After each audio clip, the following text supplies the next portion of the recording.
जय श्री कृष्णा। राधे राधे दोस्तों, स्वागत है। कैसे हैं आप सभी। तो जिस व्यक्ति के जीवन में धन संपदा वैभव सत्ता लक्ष्मी की थोड़ी भी कमी दिखती हो उसको बेलपत्र के वृक्ष का पूजन चालू कर देना चाहिए। जाओ सोमवार के दिन बेलपत्र वृक्ष के नीचे जल चढ़ाकर जल का सचन कर उसी बेलपत्र के नीचे शाम के समय पर संध्या काल में प्रदोष काल में भगवान देवादिदेव महादेव गौरी शंकर का स्मरण करो। बेलपत्र की जड़ की और बेलपत्र की तना की और बेलपत्र के वृक्ष की ओ तुम्हारा मुख संगीत हो। कोई आसन नहीं, कोई आसन नहीं, केवल बेलपत्र के की और तुम्हारा मुख हो। जहाँ बेलपत्री का वृक्ष है उसके नीचे बैठकर उसकी छाया में उसकी ओट में पंचाक्षर मंत्र नमः शिवाय या फिर सक्षर मंत्र ओम नमः शिवाय या फिर श्री शिवाय नमस्तुभ्यम का स्मरण कर अपने हृदय की बात गौरी शंकर से महादेव से कहे। शिव महापुराण की कथा कहती है 7 दिनों में एक दिन सोमवार का ऐसा होता है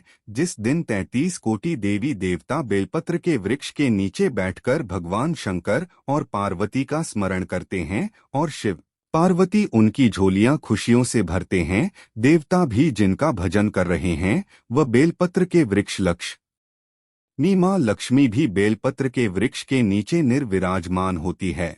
और आप लोगों से एक निवेदन और करना चाहेंगे, यह मनुष्य का शरीर जब तक रहे, यह मानव की देह जब तक रहे, जिंदगी में एक बेलपत्र का वृक्ष अपने रहते रहते कहीं पर भी लगाना, उसको बड़ा करना, उसको बड़ा कर जैसे अपने बच्चे को बड़ा करते हो ऐसे लगाकर बड़ा कर महादेव से कहना कि मैंने अपनी जिंदगी में मैं मर भी जाऊं, मेरे प्राण छूट भी जाएं, मेरे जाने के बाद मेरे घर के लोग एक लोटा जल चढ़ाए ना चढ़ाए, बेलपत्र चढ़ाए ना चढ़ाए, पर यह वृक्ष मैंने बेलपत्री का लगा दिया। अगर मैं मर भी गई तो मेरे मरने के बाद भी मेरे हाथ की बेलपत्र महादेव को चढ़ती रहेगी, महादेव को प्राप्त होती रहेगी। लगाओ एक बेलपत्री के पौधे को छोटे से बड़ा करो, बड़े से बड़ा करो, बड़े से बड़ा करो और बड़ा करने के बाद उसको कहीं तुम्हारी मर्जी पड़े जहां उस बेलपत्री के वृक्ष को लगाओ। चले भी गए तो तुम्हारे हाथ का लगा हुआ वो बेलपत्री का पौधा तुम्हारे हाथ की वो बेलपत्र देवादिदेव महादेव को चढ़ती रही। चले भी गए,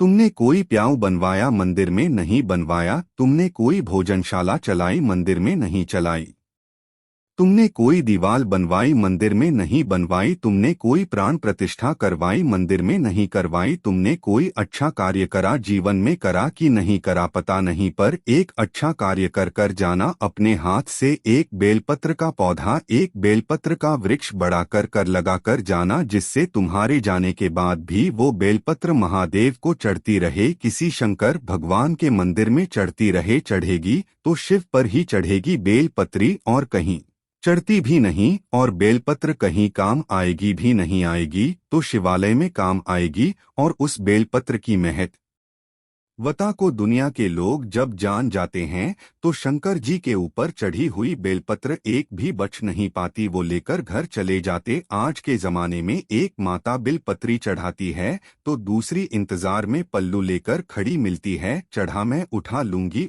एक चढ़ा रही है तो एक उठाने के लिए तैयार बैठी। बोलोरी बेटमा वाली चीज सही है कि गलत है, वो चढ़ा रही है और तुम इंतजार में बैठी हो। श्री शिवाय नमस्तुभ्यम, श्री शिवाय नमस्तुभ्यम, ये चढ़ाए कि मैं उठाऊंगी श्री।